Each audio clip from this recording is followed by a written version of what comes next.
Nouveau numéro de votre magazine Entretien. Nous ne sommes plus au mois de mars, nous sommes au mois d'avril. Mais nous avons cependant l'honneur de recevoir une femme, une jeune femme qui est depuis plusieurs années dans le domaine de l'entrepreneuriat. Elle va nous parler d'elle, de son projet et surtout nous partager son expérience, peut-être aussi pour permettre à d'autres jeunes femmes comme jeunes en général de savoir comment s'y prendre lorsqu'on veut être patron et n'est pas être travailleur. Notre invitée pour ce nouveau numéro d'entretien est Laetitia Mbayo, à qui je dis bienvenue, madame. Merci beaucoup. Alors vous êtes femme entrepreneur, vous exercez dans l'entrepreneuriat depuis plusieurs années, on va tout à l'heure en parler, et surtout si on vous reçoit, c'est parce que votre récent projet a en tout cas émerveillé les Congolais en général, sans doute aussi à l'extérieur du pays. On parle du projet 243 cure-dents, avec une première usine de production de cure-dents au niveau national. Vous vous basez sur l'utilisation des bambous au lieu du bois, mais ça reste la même qualité.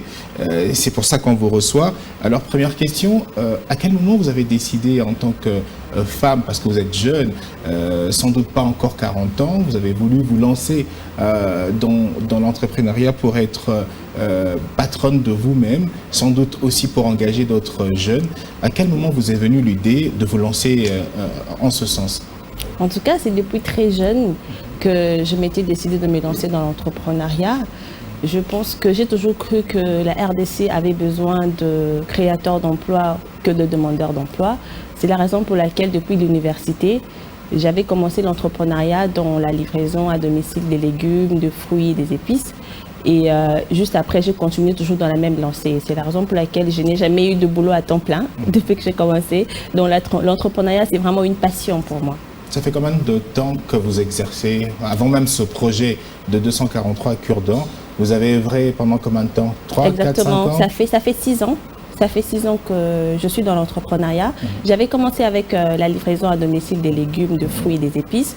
Après, actuellement, je suis dans le rassemblage et le recyclage des métaux. Et maintenant, aussi dans la transformation des bambous en cure-dents. Donc, ça fait 6 ans.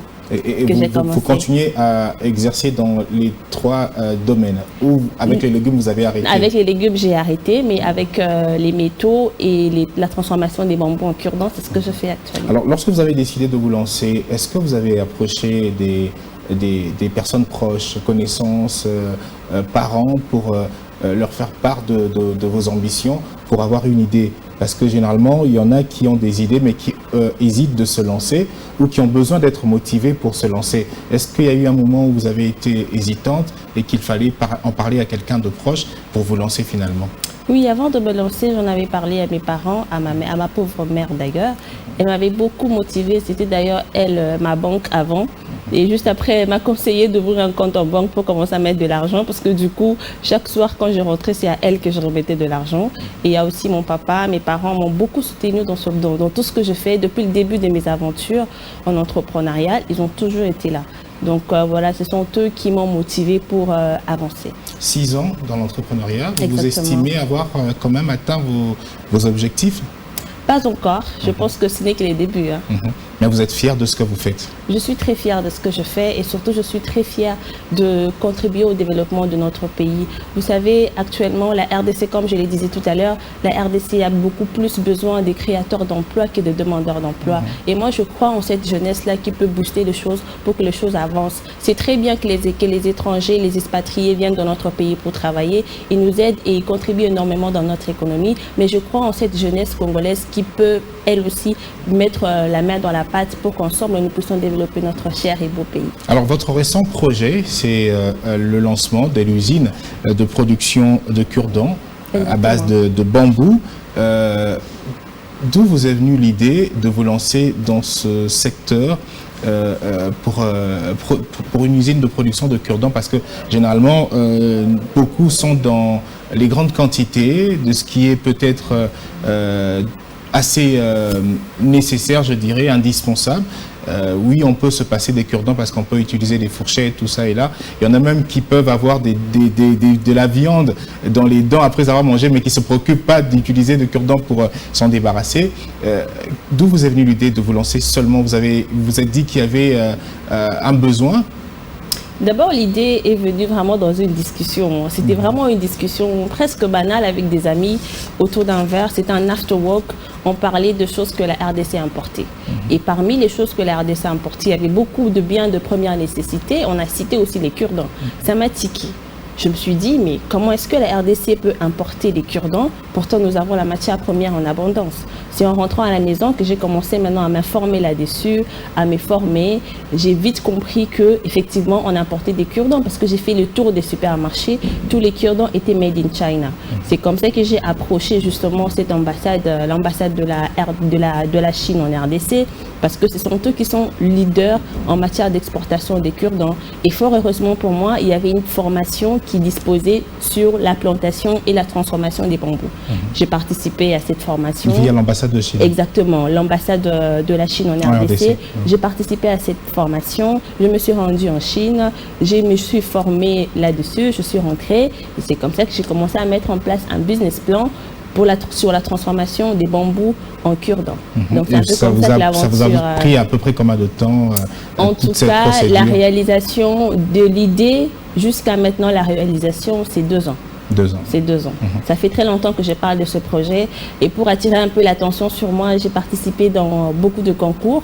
Et ce sont ces concours-là qui ont mis un peu de lumière sur moi parce que j'avais besoin de fonds avant de commencer. Alors, 243 cure-dents, c'est le nom de ce projet, l'identité même, je dirais, de ce que vous produisez. Vos cure-dents dans les emballages, je pense en plastique, comme généralement. Pourquoi 243 cure-dents? Pour définir l'identité de la provenance de vos produits? Exactement, 243 cure-dents parce que je voulais que les gens comprennent que c'est un produit made in Congo. Voilà, en mettant 243 devant, je savais que sans doute les gens allaient capter directement. Ils allaient comprendre que je n'allais même pas avoir besoin de trop communiquer là-dessus. La communication allait se faire de soi. Donc il fallait que les gens comprennent qu'avant, on ne transformait pas nos bambous localement, la production n'était pas là et maintenant la production est là. C'est la raison pour laquelle le nom du produit c'est 243 cure-dents. Alors comment avez-vous fait pour obtenir les moyens? C'est pas facile lorsqu'on a un projet. Pour obtenir un financement, il faut peut-être pour certains passer par les banques, pour d'autres recourir à des parents proches ou à un grand frère ou oncle qui a peut-être les moyens. D'où vous est venu les moyens et combien avez-vous investi? Si ce n'est pas un secret, si il y a des limites, vous nous donnez des estimations. Combien avez-vous investi pour vous lancer ce projet, matérialiser ce projet? D'accord. D'abord, en termes de moyens, c'était avant sur fonds propres. Comme je vous ai dit, j'ai une activité que je fais depuis très longtemps. C'était sur fonds propres. Mais comme j'étais quand même j'ai commencé à connaître beaucoup de problèmes en matière d'argent parce qu'il fallait importer les machines, faire venir un conteneur. C'était assez compliqué pour moi. C'est en ce moment-là que j'ai décidé d'approcher maintenant les structures d'accompagnement du gouvernement. Donc, il y a d'abord l'ANADEC qui m'a aidé avec la formation via Ishango Startup Center, qui est un incubateur qui travaille avec l'ANADEC. Ils m'ont aidé avec la formation et la mise en place d'un business plan. Donc, après l'ANADEC, le business plan était déjà fait. Je suis partie maintenant au FOGEC. Le FOGEC m'a financé. Qui est le fonds de garantie pour l'entrepreneuriat. Le FOGEC, des jeunes, je pense. Des jeunes, exactement. Une structure mise en place tout récemment par le gouvernement de la République. Exactement. Donc le FOGEC m'a accompagné avec un prêt de 15 000 $. 15 000 $. Oui. Après le FOGEC, j'ai approché l'ANAPI parce qu'il fallait maintenant commander tout un conteneur ayant que des machines et des emballages. Donc, ce n'était pas des conteneurs comme tout le monde le fait. Il y a plusieurs marchandises, plusieurs clients, ils ramènent aussi des véhicules. Exactement. Donc, dans mon conteneur, vous allez peut-être voir les images du déchargement. Il n'y avait que mes machines et les emballages. Maintenant, il fallait dédouaner tout un conteneur toute seule. C'était carrément assez compliqué. C'est comme ça que j'avais approché l'ANAPI. Et grâce à l'ANAPI, aujourd'hui, nous avons eu l'exonération. Cette exonération-là... L'ANAPI qui accompagne souvent les startups start-up Exactement, moi je suis cadre de la accompagnée promotion du climat des affaires. Exactement, avec l'ANAPI, moi je suis accompagnée depuis 2021. D'ailleurs, le premier voyage c'était à AIM qu'on avait fait à Dubaï. J'ai participé à AIM et c'est grâce à AIM. On a vu beaucoup de jeunes, je pense, dans ce voyage-là avec le directeur général de l'ANAPI, beaucoup de jeunes qui ont participé à des conférences, des start-up venues de la RDC. Exactement, en tout cas c'est un grand salon qui s'organise chaque année sur les investissements. Moi j'ai eu la chance de participer avec l'ANAPI en 2021. C'est d'ailleurs lors de ce salon-là que j'avais rencontré mon fournisseur. C'est lui qui m'a fourni les emballages. Je l'ai rencontré là-bas. Donc c'est vraiment une très grande chose que ANAPI organise chaque année. Les 15 000 n'ont pas vraiment suffi parce qu'il fallait dédouaner un grand conteneur. Oui. Et c'est grâce à l'ANAPI que j'ai vous avez pu dédouaner et aussi avec exonération, bien sûr. Oui, l'exonération aux taxes et aussi exonération à la TVA et aussi à la douane. Donc je n'ai pas payé ça, mais 15 000 $ n'avaient pas suffi aussi pour acheter les machines. Comme je vous ai dit, j'avais aussi quelques économies. J'ai participé aussi à beaucoup de concours, notamment KSA. Et aussi Level Up Makutano. J'ai participé l'année passée, j'ai été élue Miss Level Up et son Excellence, Monsieur le Premier ministre était présent. Il avait tellement apprécié nos projets au point où les cagnottes étaient prévues pour 1 000 $ et 5 000 $ pour les deux gagnantes, mais la gagnante est sortie avec 10 000 $ et 7 000 $ pour la deuxième place. Vous étiez, et c'est moi j'avais gagné la deuxième place. C'est avec ces 7 000 $ là que j'ai pu maintenant acheter les emballages. On sent qu'il y a eu un projet, mais aussi beaucoup de la détermination. Parce que vous avez presque frappé à toutes les portes pour atteindre vos objectifs. Exactement. Moi, c'est ce que j'ai fait. Mon projet, c'est vraiment la détermination, les fruits vraiment de la passion et aussi de l'accompagnement de tout un écosystème parce que je n'ai pas hésité à frapper toutes les portes qui s'est présentées devant moi. Et donc, s'il n'y avait pas cet accompagnement, on n'aurait pas vu cette usine se mettre en place. Exactement. Ça allait toujours peut-être se mettre en place, mais peut-être après, pas dans un bon timing, pas peut-être cette année, mais ça allait toujours se mettre en place parce que c'est un projet qui me tenait à cœur. Alors, l'entrepreneuriat en RDC, c'est pas facile de se lancer. C'est un monde où l'environnement, et surtout avec la prolifération, où je peux le dire, pas peut-être comme ça, mais la présence des investisseurs étrangers qui ont, vous l'avez dit, aussi le droit de venir investir et créer de l'emploi. Souvent, on a comme l'impression qu'ils sont privilégiés que ceux qui, au niveau national, veulent se lancer dans cet environnement-là pour matérialiser votre projet. Est-ce que ça a été facile?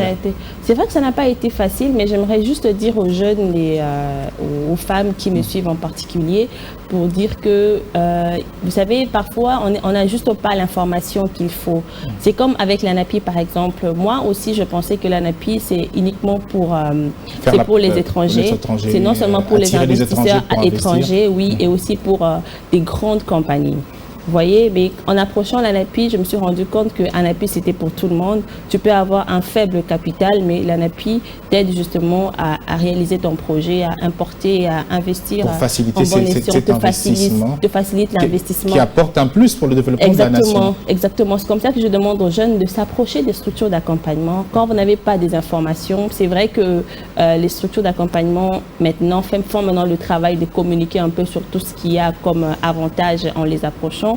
Mais que les jeunes n'hésitent pas de les approcher, de poser des questions qu'il faut, parce que parfois c'est juste un problème d'information. Alors pourquoi des cure-dents à base de bambou et pas du bois? Vous savez, l'environnement, on doit protéger l'environnement. Dans certains endroits, comme chez nous en RDC, où il y a des érosions, parfois le bambou est utilisé pour freiner les érosions. Exactement. Pourquoi d'abord le choix des bambous? Le choix du bambou, c'est parce que fabriquer les cure-dents avec les bambous, c'est d'abord plus durable qu'utiliser le bois. Le bois, après l'avoir planté, prend 10 ans pour atteindre la maturité. Pourtant, les bambous, c'est 2 à 3 ans, ça atteint la maturité. Et quand vous coupez un arbre, pour que l'arbre puisse pousser et atteindre la maturité, c'est 10 ans. Comme je vous l'ai dit tout à l'heure, avec les bambous, c'est 3 ans. Et aussi, c'est plus durable. Quand vous plantez un bambou, vous pouvez l'utiliser pendant 100 ans. Quand vous faites une plantation de bambous, pendant 100 ans, un seul bambou va pousser au même endroit, mais avec plusieurs chaumes. Chaume, c'est justement la tige du bambou, principale, la tige du bambou. Quand vous plantez une fois, vous n'avez pas besoin de planter encore la deuxième fois, contrairement avec les bambous. Quand vous coupez, vous êtes obligé de reboiser et attendre beaucoup de temps. et aussi en termes de séquestration contrairement du COD. Avec le Exactement, bois. en termes de séquestration du COD, il est plus conseillé et plus durable d'utiliser les bambous que le bois. Et aussi en termes de qualité aussi.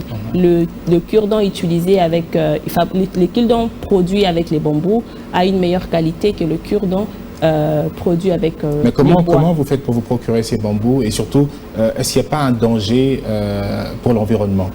Non, je dirais pas, il n'y a pas un danger parce que d'abord les endroits où on a planté les bambous pour lutter contre les érosions, c'est des endroits où on ne touche pas. Et on travaille aussi en collaboration avec le ministère de l'Environnement qui nous a aidé à nous procurer des documents qui nous permettent de couper les bambous dans des coins stratégiques. Ici à Kinshasa, nous avons des coins stratégiques où nous coupons les bambous. Selon les orientations du ministère de l'Environnement. Exactement. Et la deuxième phase du projet, c'est aussi justement la plantation de 100 hectares de bambous. 100 hectares de bambou au profit de votre production. Vous allez le faire à Kinshasa. Ici à Kinshasa, c'est non seulement au profit de notre entreprise, parce que ça nous sert de matière première, mais aussi c'est aussi au profit de l'environnement. Alors au stade actuel, l'usine a été lancée. On a vu 2 ministres du gouvernement, le ministre de l'Industrie, Julien Paluku Kahongya, et le ministre de PME et Petites et Moyennes Entreprises, je pense, Bianzé. Monsieur Désiré Bianzé, voilà. Oui. Alors, pourquoi d'abord les 2 ministères? Quel a été leur rôle au profit de votre projet? Parce que vous avez été FOGEC, vous avez été en Chine, l'ANAPI vous a accompagné. On a comme l'impression que le gouvernement n'a pas eu à intervenir, mais après, c'est le gouvernement qui profite de la visibilité au moment du lancement de l'usine. D'abord, pour clarifier tout ça, le gouvernement a eu à intervenir quand même dans différentes étapes. Comme je vous ai expliqué, je suis passée par plusieurs structures d'accompagnement qui m'ont aidé à matérialiser mon projet. Et il y avait 2 ministres, et le ministre, je commencerai par le ministre, Excellence Monsieur le ministre Désiré Nzinga. Le FOGEC est sous tutelle du ministère de PME, qui est géré par Excellence Monsieur Désiré Nzinga. Il y a le FOGEC, il y a l'ANADEC et puis il y a l'ARSP. Et toutes ces structures-là travaillent directement avec le ministère des PME. Ah, donc, il y a aussi l'ARSP, qui est dedans. L'autorité de régulation de la sous-traitance dans le secteur privé, qui vous a accompagné. Exactement, avec l'attestation, avec le certificat, l'attestation qui me permet aujourd'hui de bénéficier aussi aux avantages des marchés des sous-traitances. Et quel a été alors l'apport du ministre de l'Industrie? Le ministre de l'Industrie, parce que non seulement c'est son secteur, mais aussi ma marque a été protégée par le ministère de l'Industrie. Donc il fallait protéger la marque, il fallait aussi obtenir le certificat d'implantation de l'usine et son cabinet m'a aidé à avoir tous ces documents-là. Ils ont fait une descente sur terrain, ils ont fait des études, ils m'ont remis ces documents. Mais aussi j'estimais que c'était tout à fait normal et légitime qu'il soit là parce que je suis dans son secteur, je suis dans l'industrialisation. Pour beaucoup de gens, c'était de trop. Une petite usine de production de cure-dent et on voit 2 ministres en veste et beaucoup ont même dit que bon, ils sont là parce que vous avez reçu un financement direct de 100 000 $. J'aurais bien aimé recevoir ce financement-là, ce serait sans refus, mais je trouvais que c'était carrément assez légitime que ces ministres soient là. Et maintenant, si son Excellence Madame F. Bazaïba venait aussi, donc ça allait être encore de trop parce que c'est son secteur, elle est dans l'environnement. Sans doute de l'avis de ceux qui... Exactement, j'ai invité les ministres clés qui m'ont accompagné de façon directe. C'est la raison pour laquelle... Pour une première usine de production de cure-dent nationale, je pense que c'était important parce que beaucoup se plaignent du fait qu'on importe même les cure-dents. Vous l'avez même dit autour d'un verre, vous en avez parlé avec des proches, d'où l'idée est venue pour vous lancer en ce sens. Donc, est-ce que vous pensez que c'est quand même important que la RDC se développe un peu en ce terme où les petites choses comme les cure-dents, les papiers mouchoirs, papier hygiénique, on devrait désormais avoir des usines de production au niveau national? Oui, moi je le pense, je le crois et c'est la raison pour laquelle j'ai commencé avec les cure-dents. Les cure-dents, c'était justement pour éveiller un peu les consciences des gens parce que je me suis rendu compte que la jeunesse, on dormait aussi un tout petit peu trop. Donc les cure-dents, ce n'est qu'un début. C'est vrai qu'après les cure-dents, il y a aussi toute une chaîne de production. Il y a des produits qui vont suivre parce qu'avec les déchets des bambous, nous pouvons fabriquer autre chose, beaucoup de choses, notamment les bambous, les papiers. Avec les bambous, nous pouvons aussi fabriquer le charbon. Donc, il y a beaucoup de produits qui viennent juste après, mais je devais commencer par les cure-dents pour que les gens se réveillent. Et je pense que beaucoup de jeunes doivent suivre mon exemple pour se lancer aussi dans des petites unités de transformation qui vont nous aider justement à stabiliser notre économie avec le dollar qui n'est fait que prendre de l'ascenseur. Je veux revenir sur la question sur le lancement de l'usine. Les ministres étaient là. L'usine a été lancée. Qu'en est-il au stade actuel? Les activités continuent. C'était pas juste une visibilité pour la caméra ou pour les caméras, mais est-ce que l'usine continue d'exercer et qu'en est-il des premières productions que l'on peut retrouver dans les points de vente et on va les retrouver où les produits des cure-dents 243?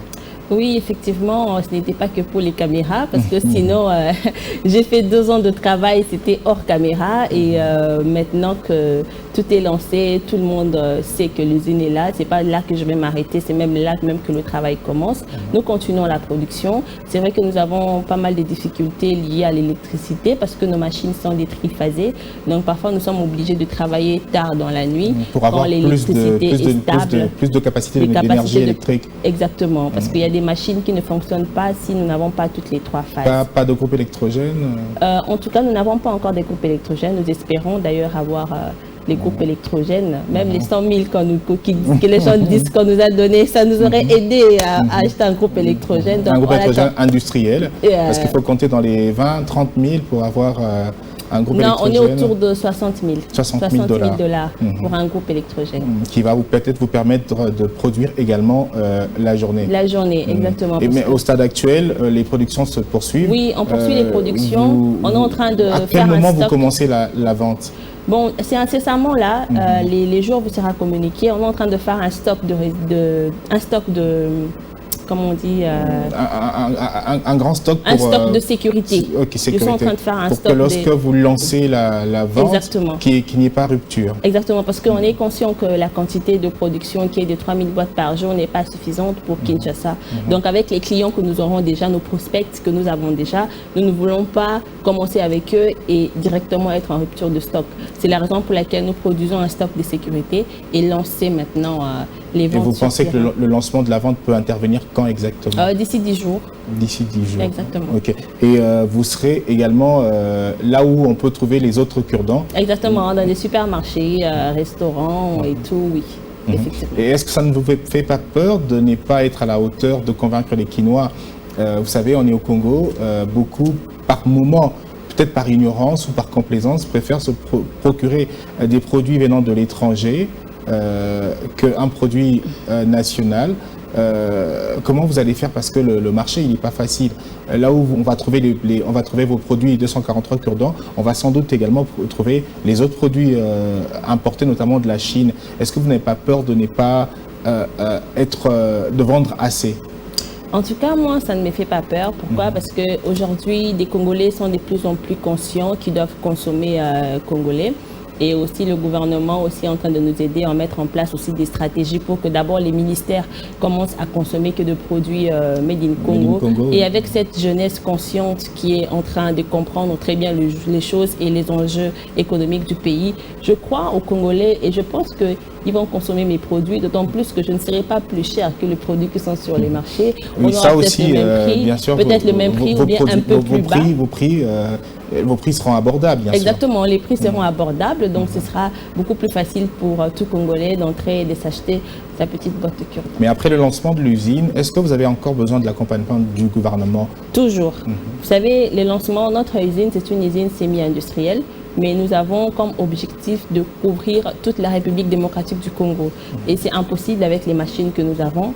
Nous comptons d'ailleurs sur le FPI pour bénéficier d'un financement, d'un prêt qui va justement nous aider permettre d'avoir plus de machines. Non, pas plus de machines, mais acheter des machines avec une production industrielle pour d'abord couvrir toute la RDC augmenter la capacité de production. Augmenter la capacité de production, couvrir toute la RDC avant de penser à exporter nos cure-dents. Et nous devons d'abord être sûrs que toute la demande locale. Aussi déjà à l'exportation. Oui, nous pensons à l'exportation, mais avant d'aller à l'exportation, nous devons d'abord satisfaire toute la demande de notre pays avant de penser à exporter. Et cet accompagnement que vous voulez du FPI, le Fonds de promotion de l'industrie, les démarches sont déjà en cours? Oui, c'est en cours.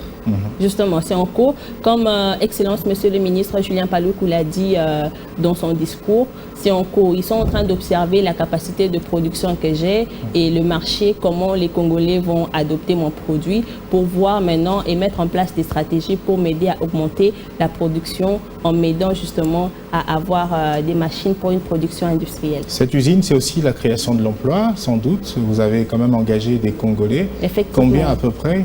Actuellement, on est à 8. Là, c'est l'emploi direct. Mais de façon indirecte, d'ici là, nous serons à 50. Et est-ce que vous pensez être capable de payer ces gens on espère, c'est une société, donc la société qui doit se conformer. Oui, exactement, la société se conforme, mais aussi la société a des règles à suivre, d'autant plus que nous produisons, nous vendons. Le but, c'est justement être en mesure de couvrir toutes nos charges. Au stade actuel, après le lancement de l'usine, la difficulté, vous l'avez dit, c'est entre autres le problème d'électricité.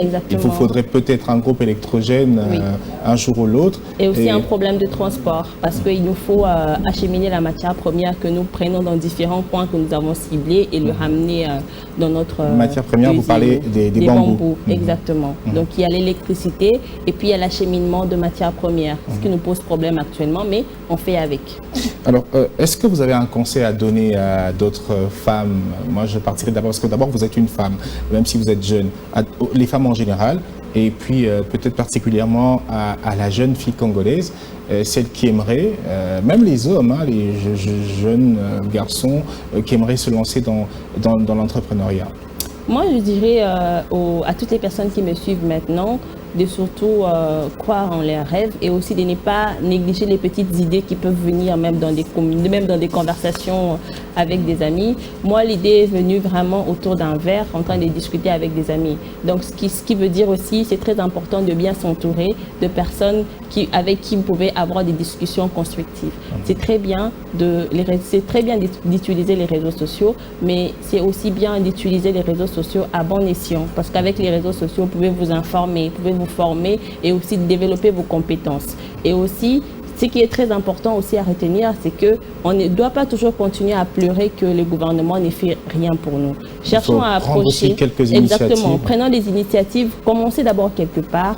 Approcher les gouvernements, chercher les informations nécessaires et aussi mettre en place un business plan. Parce que beaucoup de gens disent aussi que non, voilà, on n'a pas d'accompagnement. Mais quand vous lui demandez, est-ce que vous avez un business plan? Est-ce que vous Parce que c'est un programme d'accompagnement aussi. Exactement. Peut-être que vous avez été privilégiée parce que vous êtes une femme, non? Non, je n'ai jamais été privilégiée. Moi, je pense que c'est la méritocratie. Vous avez frappé J'ai juste frappé aux bonnes portes et au bon moment. La détermination aussi. À aucun moment vous vous êtes dit, bon, j'arrête parce que ça prend du temps, je reste dans la collecte. En tout cas, plusieurs fois, mes proches qui me connaissent, ils savent que plusieurs fois, j'ai pleuré. Plusieurs fois, j'ai pleuré parce que c'était là compliqué. Voilà, tu n'arrives pas à avoir la solution à tes problèmes. J'ai voulu abandonner plusieurs fois. En entrepreneuriat, tant que tu n'es pas encore arrivé à ce stade-là, c'est-à-dire que tu n'es pas encore arrivé. Donc voilà, plusieurs fois, j'ai voulu essayer abandonner, mais le courage et la détermination qui m'a permis aujourd'hui de persévérer et de faire l'inauguration que vous avez tous vue sur les réseaux. Votre mère est décédée, paix à son âme, votre père est encore en vie. Est-ce qu'il est fier de vous? Et est-ce que les proches, la famille, est-ce qu'ils sont fiers de vous? Mon père, personnellement, il est très fier de moi et lui, c'est d'ailleurs un héros dans l'ombre. C'est vrai que moi, je suis là, je suis en train aujourd'hui de parler avec vous. Si ce projet a été réalisé, c'est parce qu'il a été impliqué, en tout cas à tous les niveaux. À tous les niveaux, il a été impliqué. Ma famille aussi, ils sont très fiers de moi, mes frères et sœurs, ma famille élargie. Donc voilà, c'est vraiment une fierté pour eux de voir que le projet s'est réalisé. Et est-ce qu'il y a un mot de la fin, parce qu'on a fini cet entretien? Est-ce que vous avez peut-être un message à lancer qui vous vient du cœur ou au gouvernement ou je ne sais pas à qui? Est-ce qu'il y a un petit mot de la fin pour cet entretien? Le mot de la fin, je dirais juste aux Congolais d'être prêts parce que bientôt le produit sera accessible dans des supermarchés et aussi dans des restaurants. Donc au restaurant, n'hésitez pas d'exiger 243 cure-dents. Donc voilà, je compte sur vous parce que c'est très bien de dire qu'on soutient, mais il faut effectivement soutenir en achetant le produit. Donc je compte sur les Congolais pour consommer le produit sans modération. Merci à vous, Laetitia Mbayo. Merci On va faire un clin d'œil à Faustin Chimanga qui travaille avec vous dans la communication, qui vous a accompagné. C'est d'ailleurs lui qui a facilité cet échange avec vous, même si je vous ai contacté directement. Femme entrepreneur, initiatrice du projet 243 cure-dents, celle qui tout récemment a lancé l'usine de production, la première usine de production de cure-dents en République démocratique du Congo. Merci encore une fois d'avoir répondu à notre invitation et bonne chance pour le reste. Merci beaucoup. Merci également à vous de nous avoir suivis. Portez-vous bien et à très bientôt pour un nouveau numéro de votre magazine Entretien.